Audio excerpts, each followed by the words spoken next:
What's going on, people? This is Lecrae. Hey, what's up, y'all? This is Kel Mitchell. Ricky Warren, that would be me. Yo, what's up, everybody? It's your boy, Brian Hooks. Hey, what's up, everybody? I'm Dr. Dorinda Clark Cole. Yo, what up, y'all? It's your boy, Kev, on stage. Yo, what's up? This is Doug E. Fresh.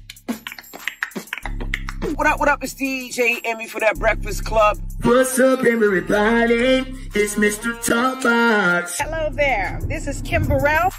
Yo, what's up, everybody? This is Cardi Cortez. Well, hello there. I am Jacqueline Carr. Good afternoon. It's Jess with the mess. Hey, everyone. This is Faith Jesse. My name is Kid from Kid and Play.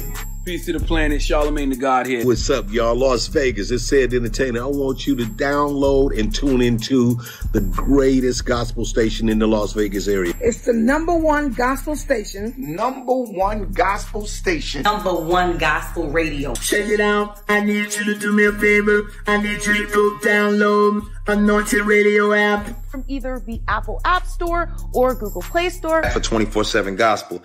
Make sure to check out their website at anointedradionetwork.com. Music for the soul, music for your spirit, music to lift your heart. That soul food for your body, that energy for your spirit. Gospel in the morning, gospel for lunch, gospel at dinner, and then you go to sleep.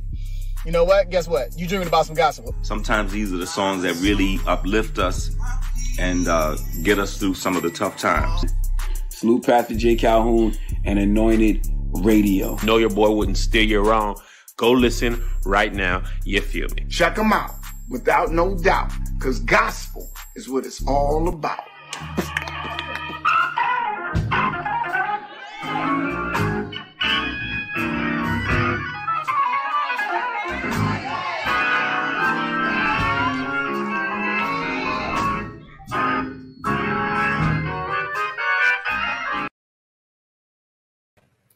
Hey everyone, thank you so much for tuning in to Anointed Radio Network.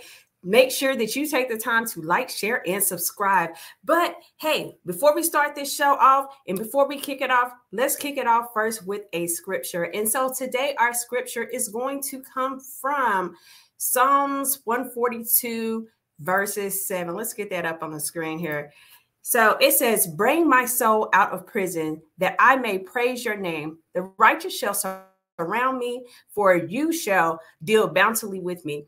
A lot of times we are stuck inside a prison on the inside of us. We're stuck in our souls. And because we don't actually understand that there is a difference between actual physical pain and actual soul wounds. And so our souls, the pain that we endure in our souls, the hardship that we have dealt with, the emotional trauma that goes behind some of the physical trauma begins to hold with us, and it begins to keep us trapped on the inside of our soul, keep us trapped and keep us in prison. So with that, today we have a dynamic show. But before we get into it, we want to take the time to actually pray for all those that may be feeling wounded in their soul on today. So Father God, we just thank you right now. We thank you for actually coming in, and we thank you that you are the keeper of our souls. We ask right now that you begin to heal us from the inside out, that you begin to look deep on the inside of us and actually see what it is that is actually hurting us, that you actually look below the surface into our soul wounds. We know that you are Jehovah Rapha. We know that you are still a God that heals. We know that you are a God that knows all and sees all. And so you understand more of our pain than we understand of our own. And so we're asking that you come into each and every last listener on today. We're asking that you come into each and every last Anointed Radio speaker on today and actually heal us where it hurts. We're asking that you come in and release us from the prison that is in our souls, because we know that who the Son sets free is free indeed. And so we just thank you for that. And amen. So, hey, everyone, if you have not already, before we get started, we ask that you go and download the Anointed Radio app. Follow us on all social media platforms at Las Vegas, Anointed Radio LV, Anointed Radio, anointedradio.com. Do not forget to check us out on Roku. Yes, we are on Roku now. And so you're able to see all the dynamic shows that we have, all the phenomenal shows that we have that is part of Anointed Radio. So again, make sure that you look for us on that. Download our 24-hour gospel radio station where you're able to listen to to gospel music all day long, like no matter what time, 24-hour gospel radio. So with that being said, I am Prophetess Tish, standing in just for a quick moment for Pastor Jay. Make sure that you follow me as well. I'm on Instagram at fervently.creations. I'm also on Facebook, Tish here, as well as I am in those clubhouse streets, Prophetess Tish. I'm there Friday mornings and Saturday mornings, 10 a.m. Eastern. Do not forget to check me out in Atlanta, Georgia, June 2nd through June 4th for the Prisoner Award and the Vine Conference and anthology book release, where we have one of our very own, Pastor Jay, who is going to be writing with us. So make sure you come check out not only his chapter in the book once we do the book release, but also he will be a special musical guest on there. So come out, support Anointed Radio's very own Pastor Jay. With that being said, we have the ladies in the house, but we also have Pastor Jay. So we'll save the men for last and let the ladies go first. And let's bring up Miss Brittany and Simi. Let's see. Here we go. Brittany, hey girl, how you doing? Good. Simi, so real. What's up? And Pastor Jay, we're gonna do an all-girl show one day. And Pastor Jay. I could leave. Did you see his face when he saying. came in? I could leave. I'm just saying. Y'all can have it today. I'm just playing. Hey, everybody. It's gonna be the ladies of Anointed Radio. Ooh, I like the sound of that. The ladies of Anointed Radio. We're gonna have a special show. So with that being said, come on, Pastor Jay, let them know how they can find you, how they can follow you. Hey, everybody, this is Pastor Jay, and like always, you can, I got something to say, and what I got to say is this: you can follow me at all social media platforms at, you see my social handle right there, Anointed Jaylon, Jaylon. And you could go check out any of my music, Jesus, You Make Me Happy, Renew My Praise, Slip Away, and all those good songs on all the digital streaming platforms. And just follow me and stay tuned. A lot of things are happening this Thursday. Everybody say Thursday.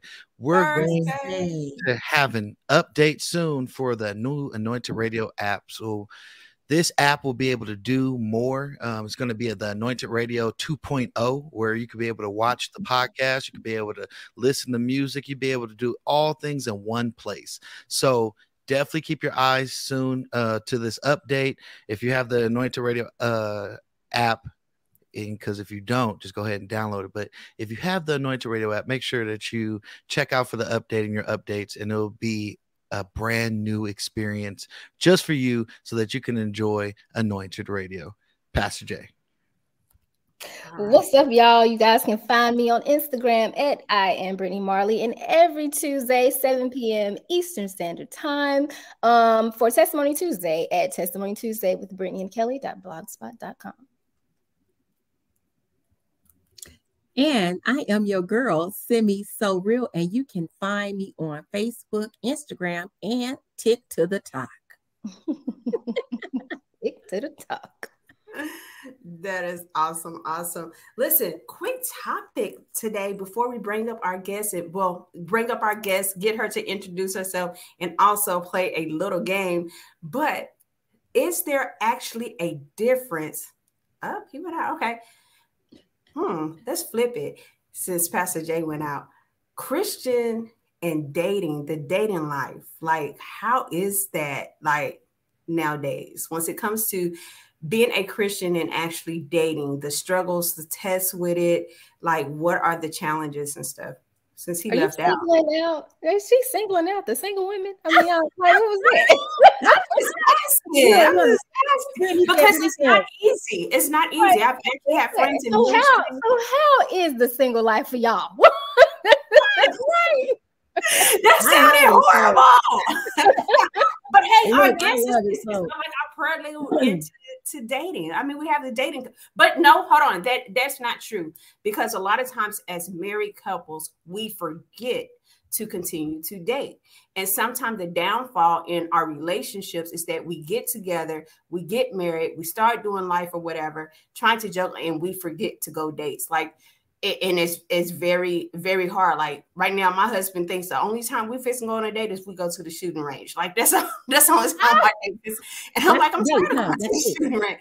But so dating, like, what are some things that we can do? He's back. The man's back. No, I'm just saying. And so what are some things that we can do for his date nights? I don't know, Pastor Jay, do you have an issue with that? Like still trying to date also, but finding dating things that are fun for like you and your wife. Since they thought I was out, so we'll go, the married people will go first. So date night is important. I think a lot of times what happens when you get married, you get comfortable and you get complacent and you stop dating each other. You start getting to a point where you're just a role and you're not going to the extra mile. You know, you're not opening the door no more. You're not enjoying conversations no more. It's either about bills or it's about the kids or whatever it is. And you don't have that excitement of what brought you guys together. So date night's crucial. I had to definitely learn that due to the fact I'm actually next month hitting 12 years. And it had to establish itself, I think, in year 10. We got back to going back having date night because you get so consumed with work and bills and kids that you forget about your relationship. And that's why so many people after the kids are gone don't have a relationship because they lost their relationship while just maintaining. Yep. No. And so it's actually, and then what else? We'll be celebrating 19 years in July. And again, dates are far and few between. And so then once it even comes to an idea of trying to figure out, that was actually what I was doing. I was trying to pick y'all's brain to figure out what to do for a date night because Valentine's coming up, right? And so I like. Me and my wife don't celebrate Valentine's. I just thought about it. Okay. Valentine's should be every day. We said that since we started dating, that Valentine's should be every day. You shouldn't just pick one day to do something nice. If you're in a relationship, when you first was dating, they did stuff nice every day and they didn't call it a holiday. They didn't wait all year and was like, okay, I'm gonna wait next year around the 14th. I'm gonna get you flowers. No, they bought you flowers. They took you out to dinner. Y'all did things. That's the things that a lot of people, I guess you could say, struggle in because they be trash all year and then wait till Valentine's Day and then be like, you know, I love you. That's very like. Let me take you out today. Oh, I think it's good for it to enhance. I don't think you have to. I think Valentine's Day could be every day if you're married, but I think it's great to be able to say this date, you know, has been designated for those that, you know, we have, you know. That's what your anniversary is for. Yeah, but that's also, where you go all out for. That you made all the meals. If you happy, you might get some ministries on Valentine's. You might be able to that's make what I call it.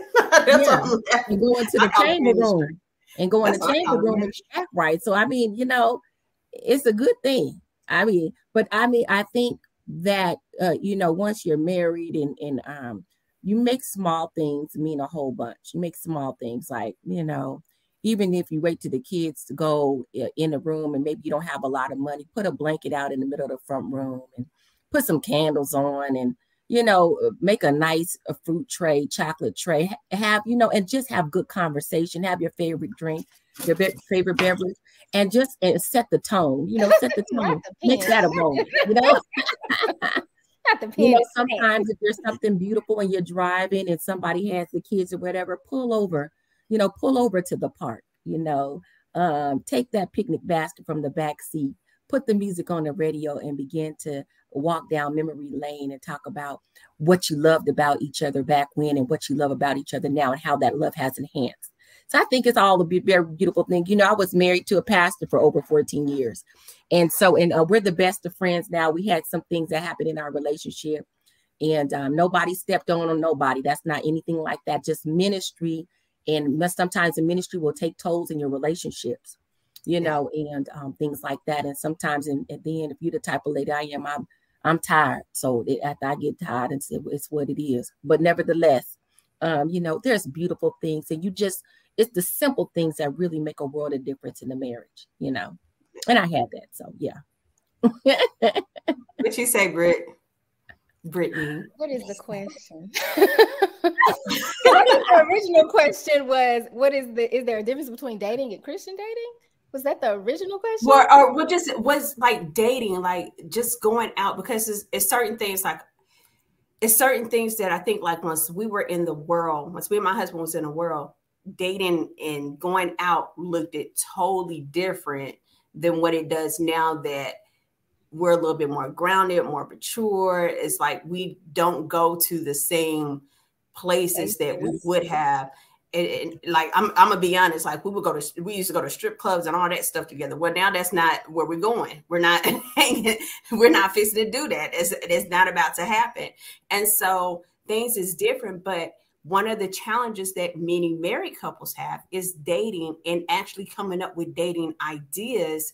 And so that's why I was kind of asking. I was actually just trying to pick y'all's brain on dating things. Like, but I do think, Brittany, tell them, I think you want to expound on what the difference is, because there's truly a difference between dating for those of us who want to date, that are single in the Lord. There is a difference, because dating always has a bottom line. It's dating with an intention. It's, you can go on a date and that can be just something that, I'm just right now, I want to have good conversation. I want to get dressed up. I want to feel like a lady. Or if it's a male, I want to smell good. I want to have grown-up conversation.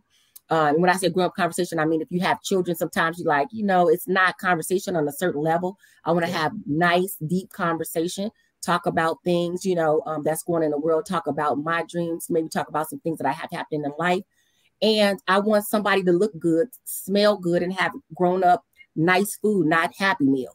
And sometimes, that's okay when you're dating, if that's where you are. I think when you're dating, you always should understand what the intention of that date is. Am I going just to have a good time with someone that is another believer that's not trying to cross boundaries that I've set for myself? Exactly. Can they respect who I am and what I'm doing here in this moment?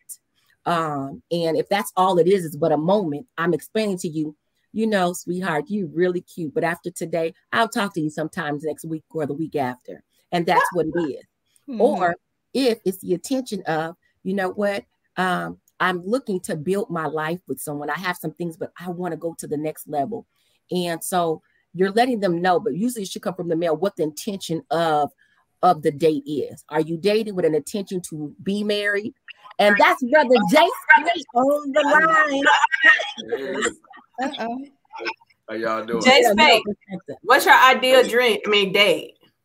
Ideal date. Ideal date night. Date will consist of music. Nice poetry lounge spot. Jazz, nothing too loud, nothing too where I gotta scream and holler and stuff like that. So just think of a Love Jones type feel. Love it. And if anybody didn't know, welcome Jay Spade. Jay Spade, where can you be found? Man, I can be found all over Las Vegas. Just kidding. You can find me on Facebook. I have Jay Spade. I have Out of Bounds Outreach. You can also find me on Instagram at that guy _JSP 823. Well, everybody, welcome Mr. Jay Spade. He is our newest addition to the Anointed Radio family. He does a lot of great things in the community. He actually hosts the Preachers versus Musician basketball charity game for breast cancer and does a lot of great things here in Las Vegas. So it's definitely great to have him here on the team. So everybody give him a clap on up. Yes. So yeah, with that being said, go ahead, Prophetess Tish. What's next? With that being said, we will bring up our guest today, Miss Tracy. Ready? Hold on once. There we go. Hello. Tell everybody where they can find you at, Miss Tracy. You can find me anywhere online at Tracy Ready TV or Soul Care for Single Black Women. Awesome. Well, with that being said, we're gonna go over to Brittany. We're gonna go over to Miss Brittany so she can do our game, and then hey, maybe we can get back onto our dating topic since you are the dating coach, right? So, Brittany, I yield to you. All right, y'all. Tonight's game is the age-old game, This or That. Anointed Radio's favorite game they like to play. So we're gonna. Shots fired. You said what? Shots fired. Right. They love this game, so we gonna play it tonight. But it is This or That. What's worse edition. So between the two options that you get, you just say what you think is worse. Got that, Miss Tracy, J Spade, everybody good to go? And it's a game for everybody, so just spit out the answer. So here we go. What's worse, doing laundry or doing dishes? Laundry. I got clothes in the dryer now. Thanks for reminding me. I need to wash clothes right today. I got clothes in the dryer and the wash right now. Okay, bad acting or bad singing?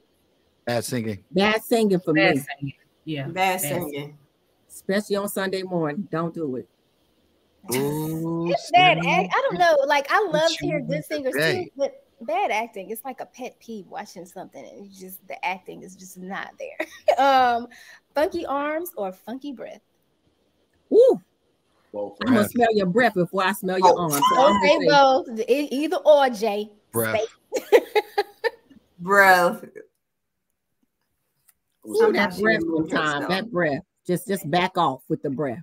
Right. Sometimes that back breath, the breath from the back. Not always from the back, from the back of the throat or the back tooth that need to be taken out. My God.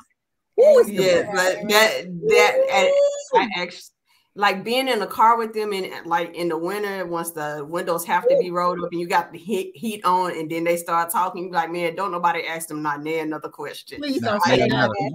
Exactly. And don't give up cinnamon gum because cinnamon enhances the funkiness. I'm telling you that. Don't give them the cinnamon. Give them mint, but mint still not gonna work. It'll help. It'll help a little bit. Have you ever smelled some bad breath? And man, you make your skin start to exfoliate. Oh goodness! I think we lost Tracy, but we'll bring her in after the game if that's cool. So, Brittany, I was going to say this about you saying about bad acting. So you don't watch Tubi at all, then? No. See, like with bad acting, got some good movies on there. They D movies. All hood movies. I cannot do the bad. It's like I don't know. It just does something to me. It's like I can't do it. I cannot do bad. I can do bad singing better than I can do like watching. Ooh, that's singing. Bad acting, I can turn off. Bad singing, like sometimes you be in settings where you cannot turn off bad singing, and so you have to sit there. It's like torture. Like, come on, man. And then be stuck. I've had to sing with, people who weren't so great. So I've learned to kind of. Anyway, moving on. Leg cramps or neck cramps? What's worse, a leg cramp or a neck cramp? We'll say neck cramp. I'll say leg cramp. Charlie Horsby. Painful in the middle of the night in your calf, that cramp. Oh my gosh, that is painful. Yeah, that leg. I got screws in my neck. Oh my God. Whoa. Oh no. Okay, here we go. Dogs barking all night or the fire detector beeping all night, and no, you don't have the option to change the batteries. Dogs. I was about to say change that battery. Nope, taking that option away. Well, I slept through that beat before. I know most black people. I have too. I didn't put me. It didn't lullaby me to sleep. Right. Actually, I can't hear the beat because I lost hearing, so I cannot even hear the beat. I think both are trying to break up. Let me stop. I can't hear the beat. I'm so done that you're gonna be the broke down soldier today. Yep, I truly cannot hear, and so I laugh at them because they be like, "It's one of the batteries need to be changed." I be like, "I can't hear it. I don't know what y'all talking about." All right, we got Tracy back. Tracy, can you hear me? Yes. All right, here we go. That's better now. Good job. All right, here we go. Not being able to get into your car or not being able to get out. I'm gonna say get out. I'm gonna say get in. I'm a little not able to get out. I'm hyperventilated right now. Yeah. See, I'm the type I will come and sit in the car. That's me. Like just to get away. So I actually pull up in my driveway and probably sit in my car for about 30 minutes. Can't get out. Like when you're ready to get out, you can't get out. Cannot get out with that. I would be more frustrated wanting to get in and just kind of have my moment and can't get in. That would bother me more than being stuck in. I'm like, oh well, if I'm going to sit here another 30 minutes or however long. But why wouldn't one be able to get out of their car? It's just a this or that game, you know. Choose which is worse. Expectations are not provided in this game. It may be a situation. Maybe you snowed in that vehicle. Oh, and that's the way the Lord been moving on the land. You may be snowed in that vehicle. Well, as long as the vehicle can still run and I got my cell phone, I'm good. All right, next, just a few more. What's worse, constant coughing or constant hiccups? Coughing. Hiccups. Hiccups hurt. They do.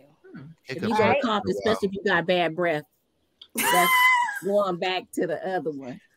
Coughing with the bad breath. Every time you breathe out, I'm dying. I'm getting assaulted. Every time you breathe out, I'm being abused. Oh my goodness. Next, smell of burnt popcorn or the smell of chitlins? I love chitlins. Ugh. The smell though? I'm gonna say chitlins. Give me some hot sauce. Chitlins? I'm ready. That's a throwaway. What's worse, item. The smell of popcorn or chitlins? Like, right. I'm trying to see what probably she's saying. Popcorn. Y'all forgot I'm from Alabama. Y'all can't ask me questions like that. I'm straight. Like my family eats chitlins. I don't eat them. The smell is crucial. Next one, having too much company or bad company. Bad company. Bad company. Bad company. All right. What's worse, a bad haircut or a bad dye job? Bad haircut. All day. I've never dyed my hair, so I guess bad haircut. You said a bad weave. I've had one before. Got you. All right. What's worse, loud neighbors or nosy neighbors? Nosy neighbors. I like my nosy neighbors. I'm gonna go with loud because if something happened to me by the next 2 hours, they would already have the 48 hours at the door. So I like my nosy neighbor. I'm gonna go with the loud neighbors. I don't need to hear everything you got going on. I don't know what you watch on TV every night. I'm trying to go to bed at 6:30. You in the 6:30? I had Tracy and she said, I said 6:30. Tracy was like, she's like. Last one. Physical. What's worse, physical work or mental work? Physical. I'd rather be physically tired than mentally tired. Same. Agreed. Me too. Agreed. And that is it, guys. That is this or that. Woo! Your favorite game. Our favorite you came through game. again. Came through one more time. We ain't playing it next week now. No, I'm And then one thing I wanted to put everybody, thank you everybody that's watching. While you're watching, make sure you share, like, subscribe. If you're watching from YouTube, LinkedIn, Twitch, and Twitter, go ahead and follow us. We're no longer on Facebook. Facebook will no longer get Anointed Radio, but clips. So if you want to follow us, make sure you follow us on YouTube. You'll get to see all the great things, and you could be able to subscribe and watch all of our previous shows. And don't forget to download it on Roku because we're on Roku. So watch it on your TV. Watch this on your TV once we're finished. And follow us at LV Anointed Radio. Share, like, subscribe, download the Anointed Radio app. And if you want to be a blessing to the ministry, go ahead and drop a coin in the Cash App at Anointed Radio Network. That was your paid sponsor. So, Miss Tracy Reddy, we're going to go ahead and go into your interview. So go ahead and tell the people, where is your hometown and where do you reside now? I am from Memphis, Tennessee, and I currently live in Los Angeles. Uh-oh. How was that? What was that change from Tennessee to LA? Well, it wasn't a direct change from Tennessee. I grew up, born and raised in Memphis, and then back in 2013 or so. Well, actually, before then, it took me that long to be obedient. Mm-hmm. All right. And I up and left and went and moved to Dallas. And I lived in Dallas for 8 years, met my husband, within 30 days of being there. And then we just moved to LA June of 2021. July of 2021. Okay. Complete God thing. It was all the moves were God things. Sounds like it. So when did you know your husband was the one? Oh, that's a good question. That's a great question, because I know we used to grow up asking that to the older women and, to the married women, and they're just like, you'll just know, baby, you'll know. I didn't just know. But I didn't just know. But I'm still guessing. No, I'm just playing. Well, thank you for your honesty. We together. We the right one. But the thing that I can look back and say, what made me comfortable with moving forward with him in that way, is that unlike anyone else I'd ever talked to, he was always moving toward me. He was always, for lack of better words, facing me. And if there was a conflict, he's coming toward. Whereas in the past, conflict was almost introduced into relationships to start some drama so that we could go our separate ways. And so if anything came up, he was always ready to lean in and, and work through it and move toward it. And, hey, what's going on with you and how you feeling about it? And that's the thing. When people ask me that, that's the one thing I can point to say that's something that separated him from everybody else and kind of got my attention. I'm kind of not one who believes in the one principle or theory or whatever. I don't know that everybody has a one specific person that you got to connect to, and it's all from ungodly sources that hold the one concept. So I don't really prescribe to that, but I know what people mean when they say that. So what was your learning lesson, finding out that was the person for you? Oh, well, and welcome to the show. So here's the story. So basically my path leading up to him started way before I ever knew he existed. And it started with a breakup also in 2013, earlier that year, with the guy who I'd been dating for a few years, for about a year and a half, 2 years. And the eye roll for me is the eye roll. It was the eye roll and the lean back. It was a combination. It was a whole body language for me. Listen, I'm so animated. I'm trying to control myself because y'all see my, dignified and stuff. So I'm trying to act. We good. Dignified. I'm trying to keep it all in. Have you watched any of our shows? We haven't watched the show. She said, dignified. Now, have you watched it? We act up. No, y'all, I can see y'all cut up. I see y'all cut up. But no, so this breakup happened. But even my process of becoming someone that someone could love started way before I met even that guy.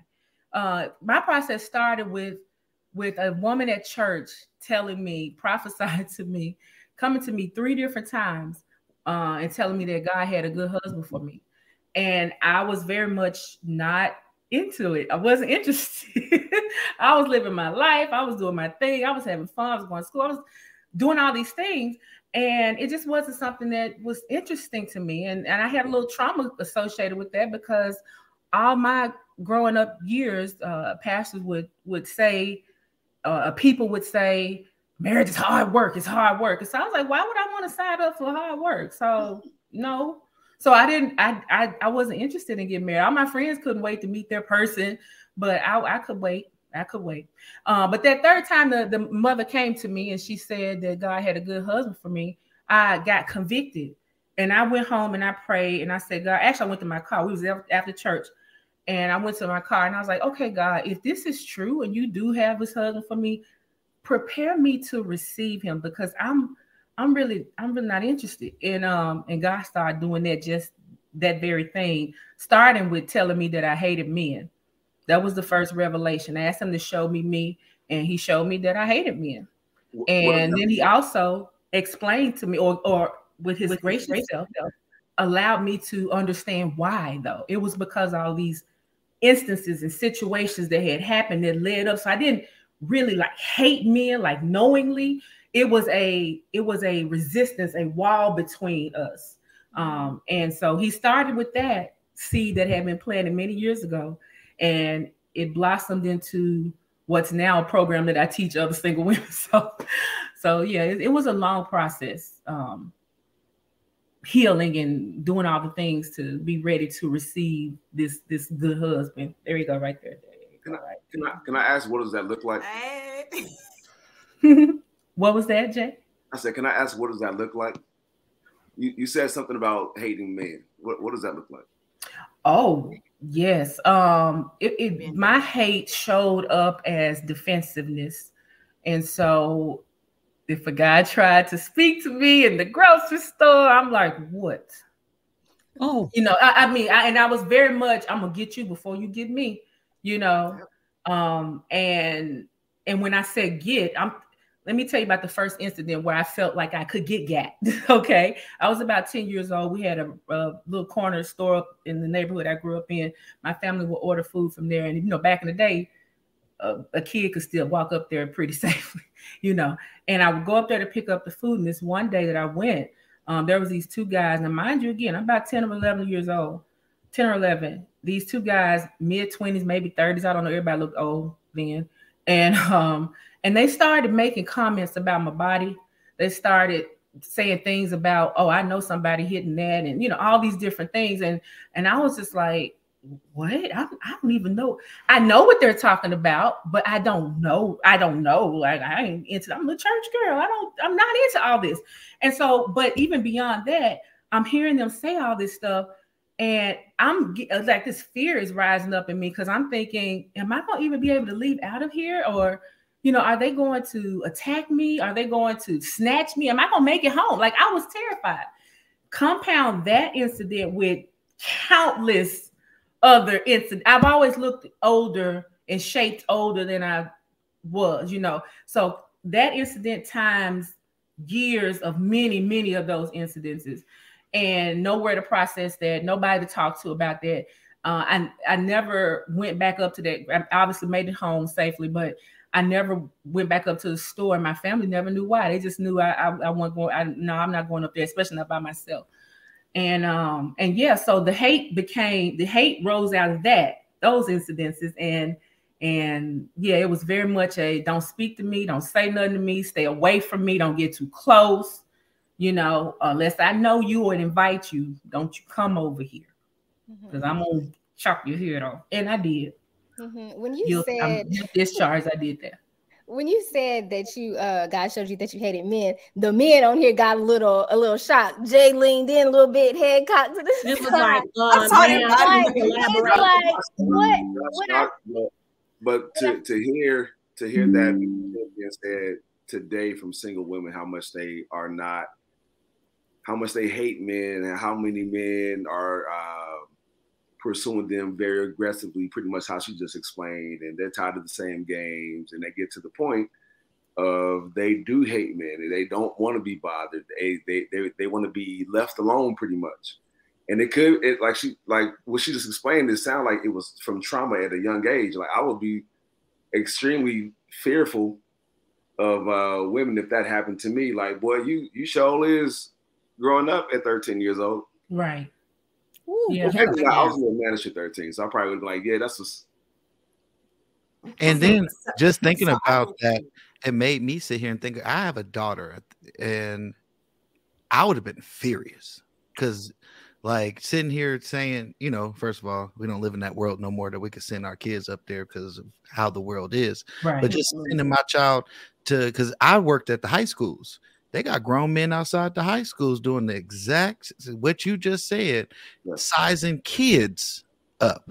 You know, like I always said, people talk about R. Kelly, but they don't talk about the R. Kelly that's in their neighborhood. Come on. Because there's a lot of people or in their family. Oh, God. And that traumatizes a lot of people. And I really feel like I would say the 90s, I mean, just from my experience, a lot of people that grew up in the 90s had no protection, which caused them to have this defense mechanism of like protecting their innocence, protecting their mindset. And like what you said hit me hard. You went back home and had nowhere to process it because you didn't know who to talk to process this whole thing. So you internalized it. When people internalize things, you turn that into, I don't like that, I hate that, like, and you get so, like you said, defensive. Like it's kind of like survival mode. Like I'm not going to let myself get in that situation to get caught slipping or be put in a place where I could be in a situation where I'm uncomfortable again. And it's kind of like a form of PTSD where you sit there, like any trigger from certain situations, you automatically on, 100. Like, bruh, we fighting what? Right. What? You say what? You don't know me. I'm crazy, So, right, exactly. So I think that is something that's very deep especially because a lot of us grew up with what happens in this house stays in this house. And a lot of times we brought stuff in the house and we couldn't talk to nobody in the house. So it stayed in the house and we didn't know how to process it. So little childhood traumas came into our adult mannerisms of how we deal with things. Yes, absolutely. Yeah. I actually had that mentality as well of hating men. And it was more so because by the age of 18, I had been molested by 5 different people and gang raped twice. And so by the time I had started to grow up, my thing was I hated men. It was nothing that a man could do for, like, the people that hurt me the most in my life were men. And so, so that was the mentality. So by the time I got into the military, I had this different alter ego thing that was going on as a female, especially as in a motor pool, in an all male thing, to where I had this toughness. I mean, my mouth was potty, was it not, Jay? Like my mouth was. She was not speaking the tongues that she talks now. No, definitely was. And it was that thing of how you saying, like, let me go in and flex so they don't see a sign of weakness and think they can come at me wrong or think they can come at me sideways or disrespect me. Like, let me not show any vulnerability to make someone feel as though they have that opportunity.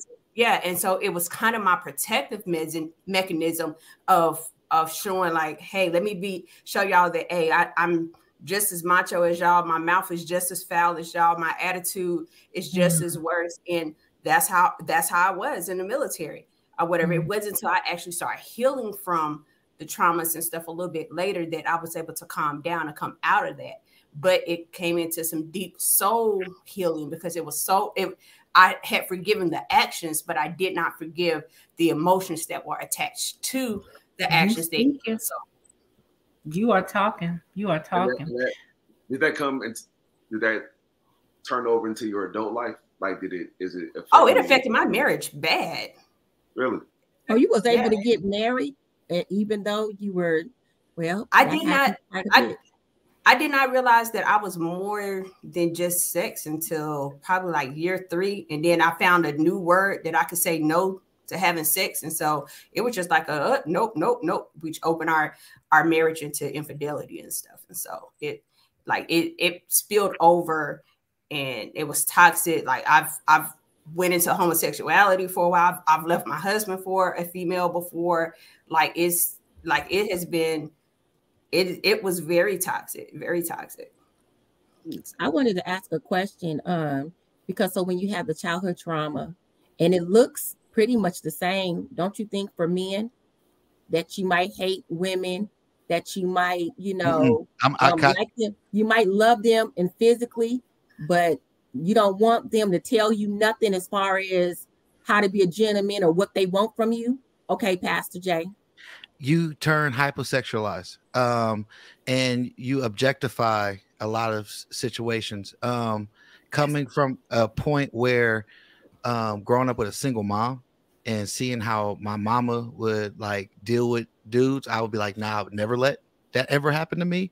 And when I went through I guess you could say, the growing up phase of finding myself as a man, because a lot of times I didn't get that perfect example where I came from to see what a real man was, opening doors and all. I learned that from, honestly, to church people. But when I got saved and saw people in church, I learned how to have ethics and how to have morals and have all that. I didn't see that at home. I saw women get beat, women not talk back. I didn't seen infidelity. I didn't seen cussing them out. Don't talk back to me. That's what I grew up with. So it's kind of like, it wasn't more of like, I hate women. Nah, I just didn't see them as them. I saw it was objectification. I could just put it like that from my point of view. For like, I like this person because of this situation, and I'm going to like I don't know why that's flashback. So like when I first joined church, one thing I can say, my Lord, and I joined the church as a teenager. Church girls were way more advanced than I was. And what happened was, what had happened? You thought that there was a standard when you joined the church, but then it turned back to objectification even after I was saved, because I thought that this person would hold themselves to have a standard, but then they was worse than the worldly girls. And I was just like, it made you trigger back to like, well, now, and this is what's happening in normal church today. You're like, well, I just got to save face at church, but then I'm a hellion and I'm a hoe Monday through Saturday. And the sad part about it is that shows you that it showed to me that I had to not go based off what I see with people. I need to start my own boundaries, my own healing, my own understanding why I'm doing these things. Because when I finally got married, I pulled in a lot of stuff. First of all, like Sarah and Sheer, I was in the military when I got married. That's the worst place if you have unhealed trauma, because they give you two things. They give you addictions, they give you anger, and they give you a whole bunch of testosterone to toot your own horn, and it doesn't help you heal. It makes you spiral more. So I just want to make an announcement for all people listening in. If you are dating someone that's in the military, in the services, it gives them ammunition to carry on. Let this be your public service announcement for free. Right. Take heed. They are the biggest hoes. And toxic. I'm serious.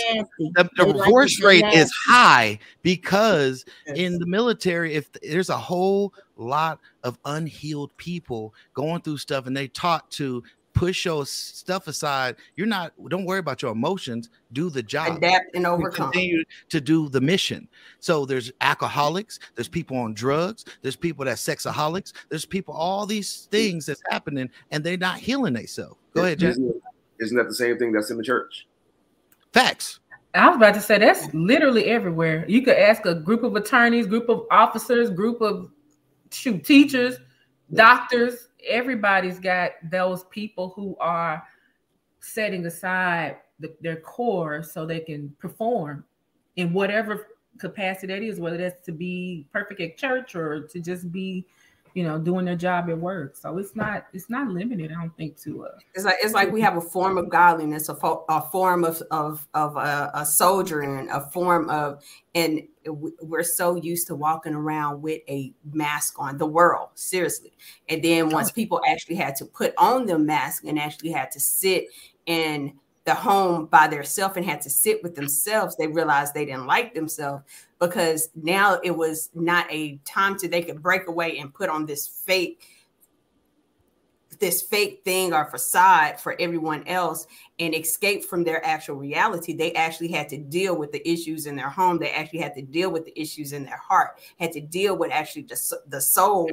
And it wasn't like, it's a lot of people that end up in depression in a pandemic because they had to sit with self. And they did not have to break away. Pandemic. Yeah. It exposed a lot of soul wounds. I don't know what the right word is. Pastor Jay said about, oh no, we didn't hate women. We just objectified them. And I was saying under my breath, that's hate, because your objectification led me to hate. Love don't produce hate. So it led me to hate you. essentially. You know what I'm saying? Because that's what was happening, objectification. And when you objectify, my husband says all the time, or he used to say all the time, he still says it, but we're married now.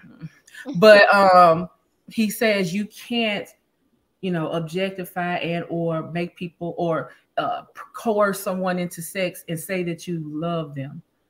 He's like, that's bump heads. Is it really coercion, or is there like, or even participate? Yeah. Because he also said something else. He said that when you got to church, you thought it was going to be a standard, and you were shocked. And oh my God, now I'm back to objectifying, until you got to the point where you like, okay, despite what they do, church or out of church, in church or out of church, I got to do for myself. And that's the thing. And I feel like, oh, this is going to a whole nother space, but I kind of feel like that's where we kind of fail our brothers in the fold, because we put so much pressure on women. Women, y'all need to clothe them legs. Y'all need to do this. And wear stockings. Wear stockings, like we were talking about earlier. But do all these things, which, and I mean, we got to do our part of what we have to do for us. But I sometimes think the brothers don't, because it's so heavily on us to do, they don't have to or don't. Like, let me ask you guys, did anybody growing up tell you what I know is the opposite, but anybody grow up telling you, hey, protect your body, your virginity, hey, save it, don't be spreading all around? No. And so they told me that. The only thing they tell them to use a rubber, and they tell us to close our legs. That's what they say at church, right?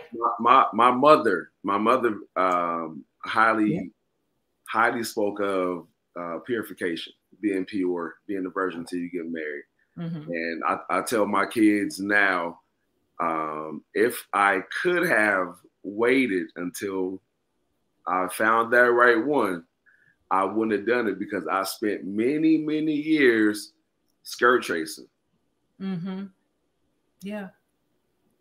So I really do believe that sex is absolutely ordained for marriage, because it's almost like a drug, right? It's like a drug, and you want to get that same feeling probably by every female that you run across. And it's crazy, like what Jay said, how much time was wasted. Like, I sit there and I think about how much time and money I wasted on somebody I knew I did not want to go to that level of being married. And then, like Simi said, my intentions, I knew it was just to have sex. I'm just going to be honest with it. And when it happened, I had like the boomerang effect. I'm gonna be real, because when you have trauma, you instantly, once you get what you went for, you get dismissive to people who gave it to you. And it's just kind of like, I know one thing that the only thing my mom really told me is, just because my mom was a teenage mom, is that do not have kids in high school. Enjoy your life. Enjoy high school. Go, I was a football player. She said, enjoy ball, enjoy the prom, enjoy every aspect of what it means to be a teenager, because you only get to do it once. Don't rush into this adulthood stuff, because it's going to be the same stuff anyway. So enjoy your childhood. So that was the only thing my mom ever asked me to do. So I held to that. And that was something I was like, okay, cool. And I never did it. I didn't have kids till I got married. So it was just like, if those conversations happened more, because I feel like what you said, going back to internalizing, when we are introduced to certain situations at school, and certain situations in peer pressure, certain situations of trauma, and had somewhere to unpack it and fully understand it to our level, I feel like a lot of different choices would be made, instead of us trying to guess and figure it out ourselves. Because I know a lot of times I was just trying to figure it out because everybody just told me, don't do it. Why not do it? I was the wire. Even in church, they was mad. I almost got kicked out of church because I was like, but why though? Why? Yeah. And no one liked to answer why, which could have helped me, because I'm everybody's a different learner. I'm a visual learner. I need you to show me the pathway. Like, well, how I started to work out, I did 10 push-ups. You gave me the exact things I needed to hear, and I'm going to try it and see if it works. Not know, well, you just work out. What worked for you? And same thing when it came into church. No, everybody was holier than that. But nobody told me how they got out to where they was at, and coming in as a teenager and not having my parents in church, I didn't have nobody to go talk to, because first of all, I couldn't go talk to I was fronting in church as a teenager, because I was like, you know, all the church kids, they was horrible. Oh my God. Because I wasn't having a daddy that's a pastor or a deacon or whatever, they was like, oh, you not really no church kid. And then I can't go home because they're not even checking for church. So it's just kind of like you trying to figure out, how is this journey in Christ? Like, we as Christians tell people, hey, walk this journey, but what it look like? Like, there's some people that really want to know what it looked like. And that's in all aspects, especially when even talking about in dating. Oh, you're going to find that one. That is so generalized. Like, who's the one? What I should look for? Should I work on self? Should I learn how to be able to be by myself before I have to always depend on having company? Because that's a bad form to have too. There's a lot of things I feel like is not. How do I date myself? Right. A lot of people don't even know what they like. Be honest. But the problem is they don't even say, how do you date one? How you gonna say, how do you date one, the one, when some of us done had 1, 2, 3, 4, 5, 6, 7, 8, 9, 10. Okay. Some of us had 1, 2, 3, 4, 5, 6. So how is it the one? We need to, and the problem is in the church. The problem is that we lack transparency. We had this discussion before. I mean, it took my grandmother. My mother had me at a young age too. My mom was a teen mom, and she was really smart. And there were some things that happened that how I came about, which, okay, that's fine. But my grandmother was the one that said, well, Sammy, you know, these boys gonna start looking good to you. You know what I'm saying? I was like, oh yeah, I know what you're saying, Grandma. If it wasn't for Grandma, you know, I would have been the type. My grandmother said back in the day, my grandmother had her first child at 14. She said her husband was 20 something. She said back then they didn't explain to you, you married who you married. She said they didn't explain to you about sexual relations. They didn't tell you, you did what the man said. So my grandmother said, I'm about to tell you everything. The stuff they didn't tell me, I'm going to tell you. And if it wasn't for my grandmother, I don't know what I would have done. But that's what we need. We need more people in the church like Grandma, Big Mama. Stop putting on a front and say, hey, baby, are you interested in boys? Let's talk about that right now. Hey, baby, you look like you sit up there chasing them skirts. Let's talk about what that look like and why you chasing those skirts. What you trying to do? Those conversations are so imperative, because they really, the things that we're doing, the things that we're discovering about ourselves, the way that men are objectifying us, the way that women are looking at, young girls are looking at men because they miss a daddy figure. All those things, if we have somebody to start being transparent, we might can make some have some healing at an earlier age. But instead, everybody's quiet fronting, and it's just a domino effect. I think we have an advantage that they didn't have, because now we're all leaning into therapy and we're all leaning into this whole self-discovery thing. They just didn't really have those kind of like that. Just don't do it, and that's it. You know, no whys, no anything, no depth to it. So I mean, this generation, I feel is going to 20 years from now. I think things might start to look a little different, because now you got folks like us sitting here having conversations about it, who I would imagine we now charge ourselves to get offline and say, let me go find a young person, have this conversation. And so I think things are going to start to kind of have that effect where we're going to see it look different than it did when we were coming up 20 years ago versus 20 years to come. Because the conversations are being had now. We know what to say. We didn't know what to say. And that's a question too for everybody. When you were in your heyday of cutting up, could someone have said something to you to make you stop? And what could they have said? My grandma did. My grandma is what kept me from was what stopped me from messing with this married man at one point, because she was telling me, she said that for years she had dated a married man. And I mean, and she was just like, I want you to know that you're special enough to have a man of your own, that you don't have to share anybody. I mean, she said, I did it for years. Don't make the same mistakes. And it was just something about that. And I left that person alone after that. Like, I kind of finally broke off. But that's what the conversation with my grandmother is what made me realize oh, you're worthy to actually have a man of your own. Yeah. I was married then, but we were separated during this time. And anyway, that's a whole nother story. We a whole Zane book. I want to go back to the word that everyone keeps using is objectify, which means that you're pretty much degrading a female. I don't think I've ever degraded a female, right? And the reason why I say that, I mean, even though, you know, my what's the word I'm looking for? My objective wasn't just to smash, wasn't just to do X, Y, and Z. It was platonically fun, right? I know it don't look right church-wise, it don't look right in the church or whatever it is, but that's what it was. There was nothing that anybody could tell me, because I got married at a young age. I got married at 22, very young, very immature. Nobody could tell me, hey, you need to stop doing X, Y, Z. It was something that had to click in my mind and say, you know what, you've been doing this way too long. You probably need to chill out. You know, you had your kids watching you, right? And you say that you're carrying the mantle of Christ. So you're making Christ look bad, and you're also making men look bad because you're not willing to settle down per se. So I don't consider that degrading of objectifying women when it's a mutual thing between two individuals. Sure. I would say to this, I see what you're saying now.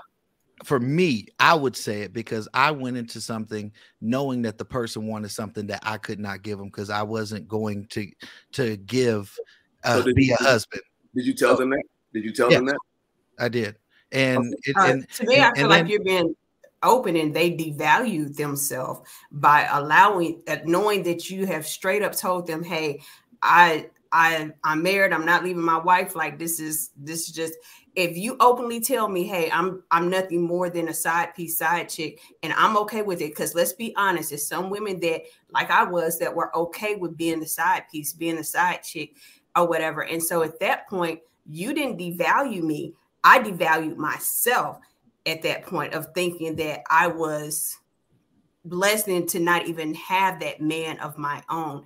And so I think sometimes that's a weight that you probably have carried that you should not have, because at the same time, we're grown.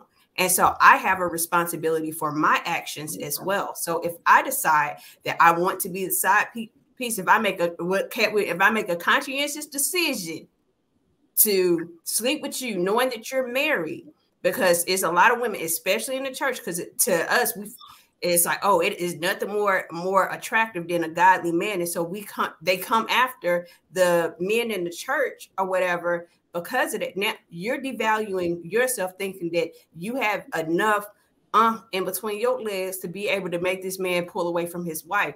And what happens is the female part and the male part, it begins to mix feelings, and they do not account for that.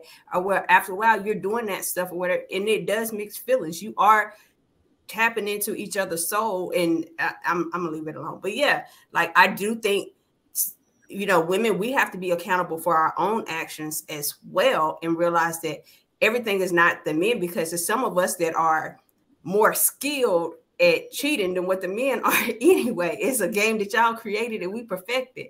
And so like I just like I never got caught. I told on myself just out of GP, just to one up you. Like I was the whole little thing. No, you didn't get it from Keisha, you got it from Walter. Like I'm done. Not her quoting that movie. For real, that's what she did. But you know what?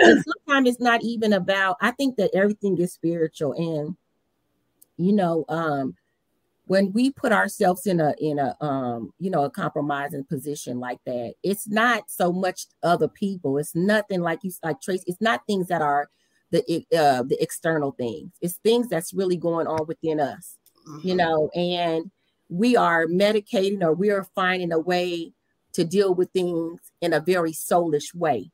We're not dealing with things in a spiritual way. We're dealing with things. This is what it's going to take. So a lot of times, mostly everything is spiritual. It's spiritual why I'm having sex with you. And it's not just the men. It's some Malikas, the super freakers out there in the church. It is not just me. Malika, the super freak out there, she like, I know what I want to do. This is what I'm doing right now. Anita Howard's. Okay, this is what I'm doing. God, I know I believe in you, but I need this. Not Anita Howard. I just realized what you said. I'm gonna mute my mic. I ain't gonna say nothing else. Oh, Jesus. She had the spirit of Adina Howard in her. She had Adina Howard.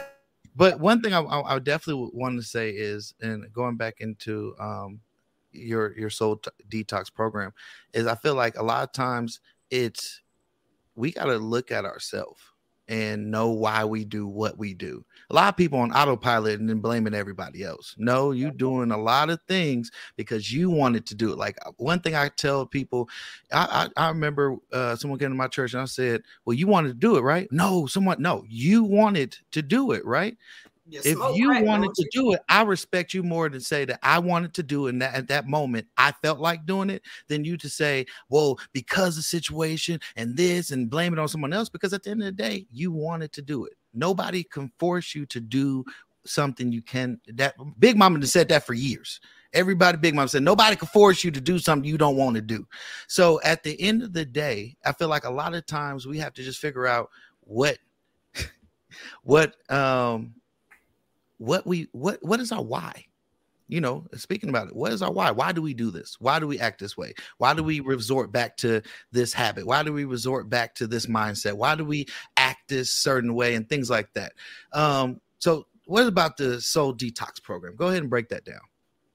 Well, the soul detox, like I said, was birthed out of my experience, which, like I said, started years before there was ever even any thought of a soul detox. There was the revelation that I hated men. There was that healing that took place like almost instantly. And what I find is that people, when you have that big breakthrough moment, and I knew I had a breakthrough moment because, one, I didn't want to hate men. That wasn't when that came to me. I cried and prayed all literally night. And I was like, God, that's not my desire. That's not my heart. It's because I wouldn't call it hate. I thought I was just protecting myself. Mm-hmm. I didn't think I was hating. No, it wasn't that.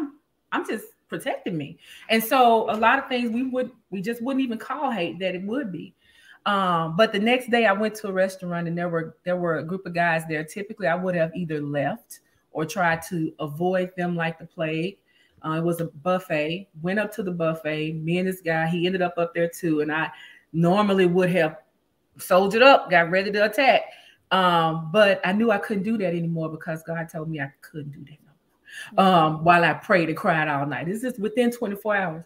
And this man spoke to me and he said, he was just talking, having small talk, and he stopped and he was like, you know what? You are so kind. He was like, normally when we're in this area, it's a motorcycle group, so I guess they travel. And he was like, normally when we're in this Memphis area, the women are so mean. They are so snappy at you and ... And I was like, oh my God, sir, that would have been me just yesterday. And I just started to testify, because I'm still like that. Somewhere that man telling this story. But anyway, but yeah, so I knew that I had experienced a deliverance, but and what I find is that people experience that high moment that, oh my gosh, this part is better. And they don't think that there's anything else to do. That was not the ending of my journey. That was the beginning of my journey. And so fast forward through a couple of the heartbreaks and things and all that. And then that last heartbreak where God set me down. I had been to school then. I had gotten my master's degree. I knew I needed more than just, okay, I'm just going to push on and keep moving after this breakup. And then the guy broke up with me. We, parted ways, and God literally took me through not just the mental health of it, not just let me process the feelings. Let me deal with the disappointment. Let me do feeling word exercises. Not just that. He took me to the deeper things that were going on in there. Like, this guy was cool and all, but I was never messed up about a guy. So I literally was like, God, why am I so messed up about this? Like, I find somebody else, and God just started to unfold all these inner things that I didn't really, in all that healing that had taken place, talking to a therapist, doing all that healing that had taken place, I still wasn't whole. I still wasn't whole because the hole was still in my soul. Like she said earlier about the emotions were not dealt with. We confuse feelings and emotions. They're not the same. Emotions are that deeper space within you that is almost like subconscious. Feelings that you could choose your feeling. Pastor Jacob walk in the room and one of us is happy and the other one's upset. That and then you could choose to be different based on things that have happened. But that emotion that seeps in after the event happened and just sticks itself on you, that's the stuff that the soul detox deals with. That's the stuff, that's the questions we deal with that find answers to. Those are the layers we peel back in the soul detox. It's a 12-week program, and it's literally changing people's lives. In that when you deal with that, it changes things. It literally changes things. I have yet to work with a woman who completed the full program and followed all the instructions, who didn't experience a life-changing event. Dating is, I say I'm a dating coach, y'all, but I really ain't. I'm a soul care coach is what I am, but don't nobody know what that means. But we use dating as a tool because the way you show up in dating is an indicator of some of that stuff going on in your soul. So it's just one of the more prominent relationships. And since that's how my soul care journey came through, that's the vehicle that I use too, is people's dating habits and kind of survey their dating life, and we go from there. But yeah, that's how the program goes. How often is the soul wounds connected to childhood? Most times, not every single time, because I have some clients who had really great childhoods and things like that. The soul wounds come through relationships, but it either come through the people we choose or the people we didn't get to choose. So some people, it may come through a work thing or, neighbors or something like that. People we didn't choose. Family, it may come through that. But for some of us, it came through who we chose. The people that we allowed ourselves, friendships, dating relationships, ex-husbands and wives, things like that. So yes, I was going to come through a relationship, but maybe not always 100% childhood. Hasn't been in my experience with people I work with. In your healing, does it take the 12-week program? Does it take about 12 weeks, you think? The 3 months, is that like a normal time to start seeing some healing? Or is that just the beginning of the healing process? Or do you think you'll start seeing some healing? That's a really good question. So the program started off 10 months because I had a test group too. Let me back up a bit. When I went through that healing journey and he broke up with me and I was just sitting there, I also a week later lost my job. And so while I'm processing all the things and stuff is coming to me, I felt God speak to me and say, write this down because I want to use you to teach it to other singles. And so fast forward, the program started at 10 months. We did one section per month. I took it to 6 months and now we're down to 3 months. Because what I'm learning is if you go ahead and lock into the program, it can work for you quickly. I'm trying to do it over a weekend. That's my next thing. Wait, Miss Tracy, Tracy, hold on. Are you saying there is a possibility that just as Jesus rose in 3 days, you can rise out of the graveyard of depression and heartache, and that's what you try to accomplish in 3 days? If Jesus could do it, can't Jesus doing this? He doing it for the 6 months and the 12 weeks. He doing it anyway. So, hey. We can't hear you, Providence Tish. Oh, I would say it comes with a mindset shift. And so it's quick because it's certain things that I came out of with just a thought. And that thought shifted my mind. And so it allowed me to begin to do that healing process on my own, to where just like, wait a minute, you got to change the way you talk to yourself. Quickly, my mind shifted to be more accountable of how I'm talking to myself and be aware of it. And so my mind shifted, a mindset. That's a lot of people are going, for us, the mindset shifts, right? And so my mind shifted, which allowed that healing to come forth, because now I'm looking and saying, hold on. And I'm asking myself questions at this point and holding myself accountable to self. So some of it does happen that way. For me, some of it did. Yeah. So very able. So what's your next project coming up? Oh, well, I would, oh boy. In 3 days. He got up in 3 days. See, she got up in 3 days. That is one thing that I would love to do, is work with somebody. They're going to need a week to do one part of it, or some time to do one part of it. So it may be like 2 weekends, but I think it's very possible if we could get the right people together in a weekend, we could do it. But for me, my next thing that's really on my heart is to get more exposure in that. I would love to turn this into a show of some sort. I used to say all the time, Iyanla, but with my program as with the Soul Detox as the kind of thing that guides our work together. I would love to feature over to Anointed Radio TV. Come on over to the Anointed Radio Networks. Come on over to the Anointed Radio Network and put that show on. That's right. Listen, tell me more. Go ahead and hit Prophetess Tish and TV at anointedradio.com. Just email me and we can talk about that. Sure thing. I do think it would be an awesome show, though, for real. I do too. And for the single people, I'm just gonna say, what does healing look like for me on this other end? I have, I'm not gonna tell all my business, but I will tell you some. I was married for over 14 years to a pastor. We have a wonderful friendship because I really believe in forgiving people. I look at things spiritual. So you can't, if you can't forgive your brother, how can the Lord you serve forgive you? You have to be able to forgive people. And sometimes that takes work, and that looks different for different people. I can actually talk to you, say hi, have dinner, and I'm okay with that. But the healing is, I love what you said about how it starts in the inside. It's about really taking the things that you have given to other people. A lot of times when you're angry with people, you're giving them a lot of energy. You're giving them a lot of thought. Why not take that energy and that thought and put it back in yourself?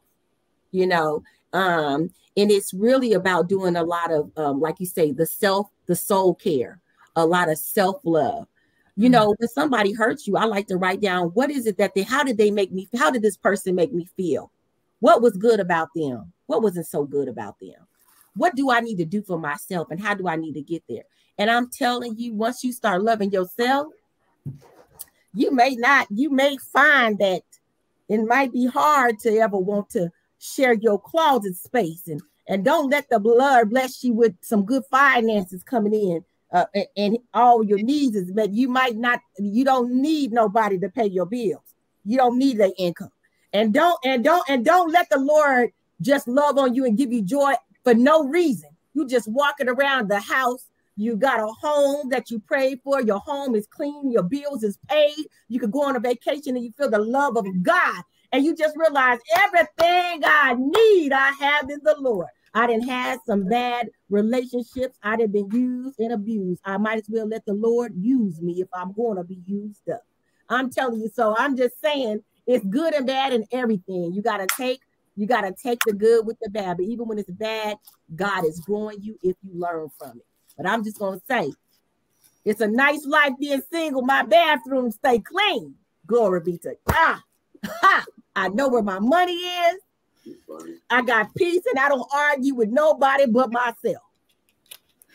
So usually I win. I was going to ask who won that battle when you were arguing with yourself.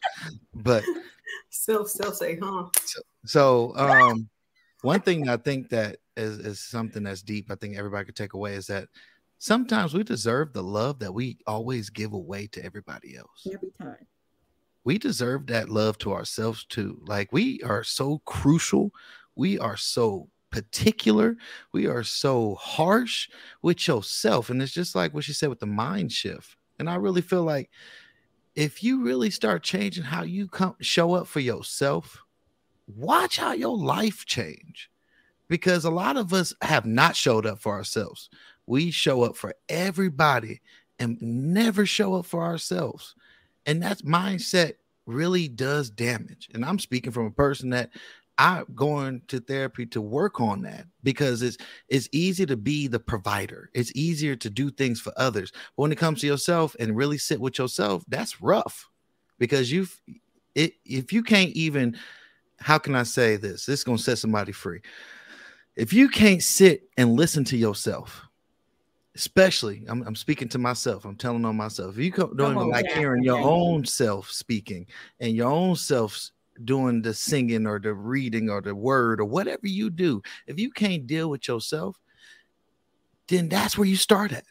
Because adding somebody gonna just take and distract you from being able to find you in the first place, so you could be whole and be healed, because it's hard to be whole when you don't even like yourself. Oh, Pastor Jay, you know what? I just got convicted so bad. And I just got to tell y'all this. I was talking about all that stuff about loving yourself. And the Lord said it didn't start with your love. It started with mine. It didn't start with your love. It started with me loving you and you realizing the love that I have for you that healed you. It didn't start with you, and it doesn't end with you either. I love you to the very ends of the earth. What can separate you from the love of God? It started by realizing that the way that God loves you, it's a healing in that love, and he'll help you love yourself. So yeah, I just wanted to say that. You know, I was like, ooh, I was giving myself way too much credit. Let me back up, because I don't want to get in trouble. Go ahead, Pastor Jay. Just go ahead. So go ahead, Jay. So I think for the married couples, I'll speak for the married couple. How long have you been married, Miss Tracy? It'll be 5 years in March 11th. But we've been together for 10 years. Well, 10 years the end of this year. So I'm 5 years with you, December 2nd of last year, right? Nice. And I hit 19. She hit 19. Prophet's got 19 on y'all. What 19? You got, Pastor Jay? I got going on 12 in March.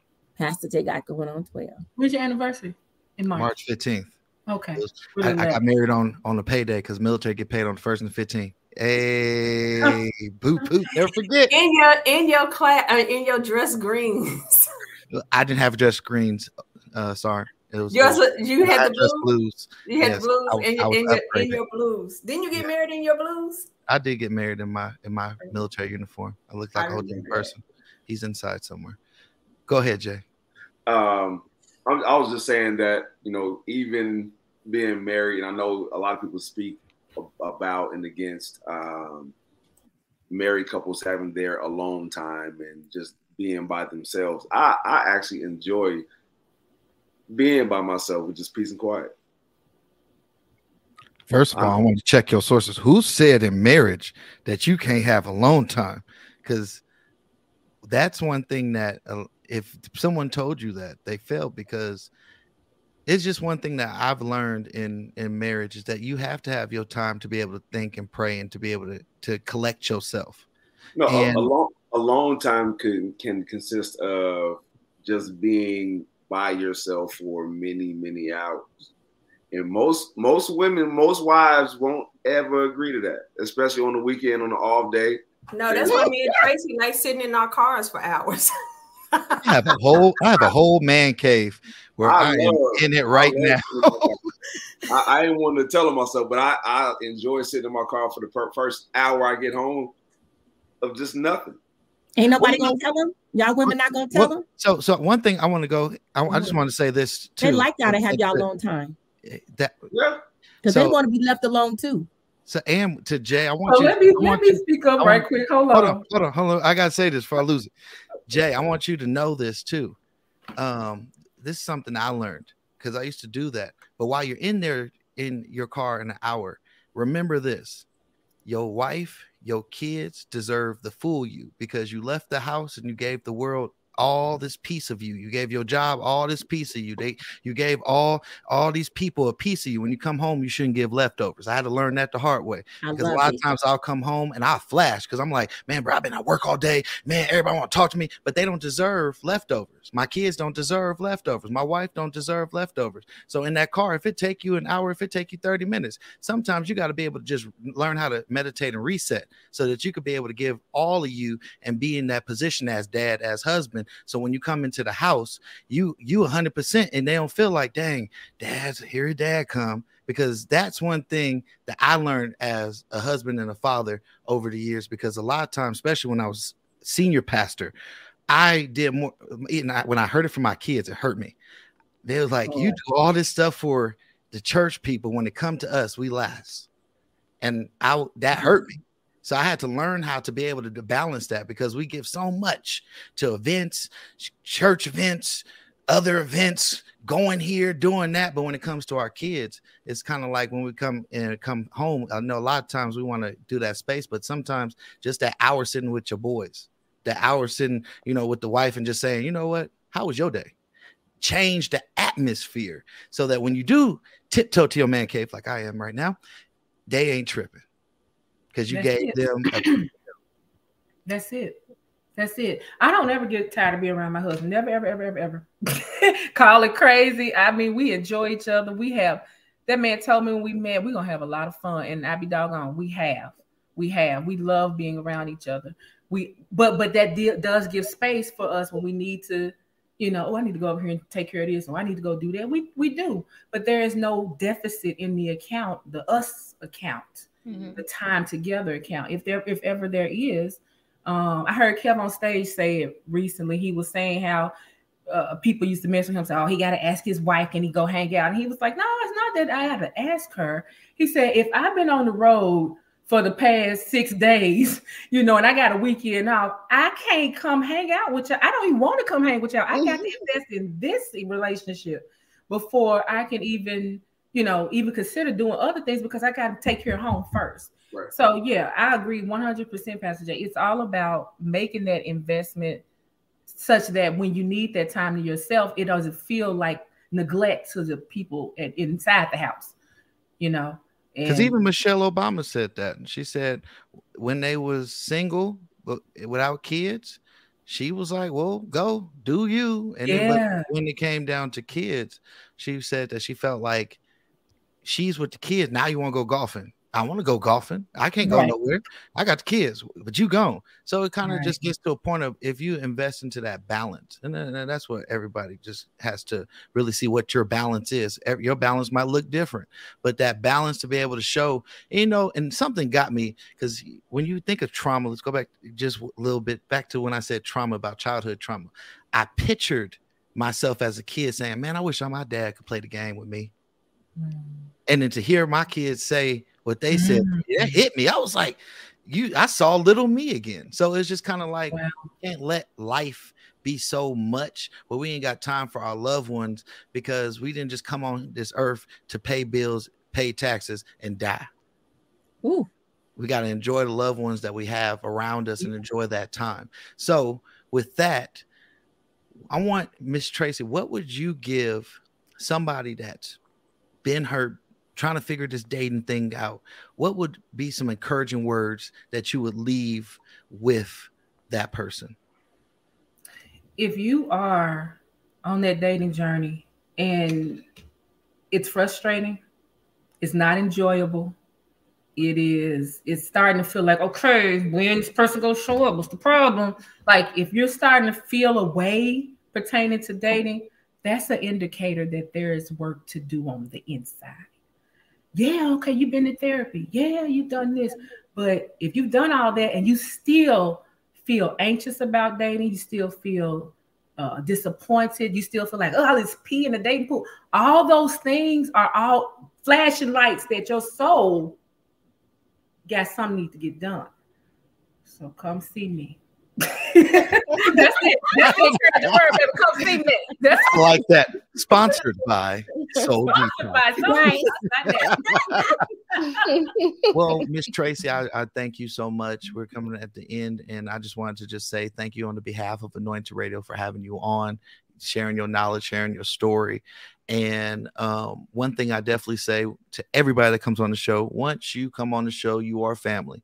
So anything that you have to promote or anything in the means that we can do for you, we'll definitely put it out there. We'll definitely let people know what you are doing, because our mission statement is that united brings change. If the body of Christ could unite and help each other, it would be much of an impact of change so that things could start heading the right way. So I'm definitely want to just encourage you to keep doing the things that you're doing, and all the great things. I know we didn't get all into impact, but I feel like God led us the way, because somebody obviously was pulling to ask these questions, because man, we definitely went there tonight. So with that, I just say thank you. And to all my audience people, make sure you share, like, subscribe. Make sure that you download the Anointed Radio app. And if you did not know, you can listen to all of our previous podcasts that are from Spotify, iHeartRadio, Pandora, all them other places that don't let us. And you can listen to us on YouTube.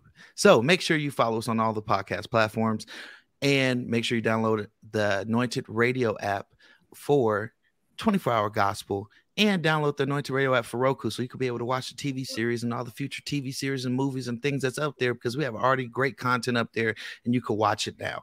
So make sure that you tune in. Much love. And all I can say is enjoy the steps, the first step, the second step, the third step, and stop skipping steps, because God wants you to really learn the lessons so that you don't have to keep going back. With that being said, love y'all.